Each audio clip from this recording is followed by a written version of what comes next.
Hala, Dara, bakit lagi gusto mapag-isa at umiiyak ng walang dahilan? Yan po ang video na pag-uusapan natin ngayon mga kakalingap, at bago po tayo magsimula ay gusto ko lamang i-shoutout ang ating mga minamahal na mga viewers at supporters. Dara ay naabutan ni Kuya Rab sa luma nitong bahay na umiiyak. Ano kaya ang dahilan ng kanyang kalungkutan ngayon?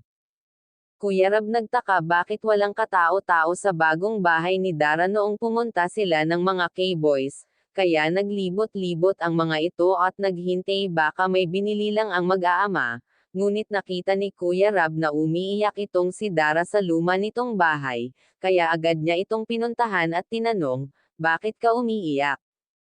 At sinabi naman ni Dara ang dahilan ng kanyang pag-iyak.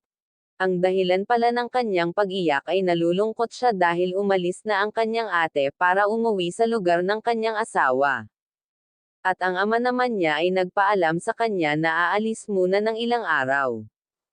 Kaya nanibago si Dara sa kanyang bahay dahil sila na lamang dalawa ni Bea sa bahay nila.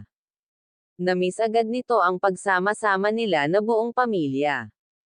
Anay agad siya na magkakasama sila, kaya parang bigla niya na-miss ang bonding nila magpamilya. Kaya kung bago ka pa lamang sa aking channel at kung napadaan lamang ako sa wall nyo ay baka pwede pakisubscribe. At wag po muna skip at patapusin po muna ang aking video para malaman ang nilalaman nito. Kaya sa K-Angels naman sana ay magpakabait kayo. Kung ano kayo nagmakilala ng Team Kalingap ay wag magbabago, kaya wag po natin kalilimutan suportahan ang ama ng ating Kalingap na si Val Santos Matubang. At hanggang dito na lamang ang ating mixing reaction. Again, maraming salamat sa panonood ninyo.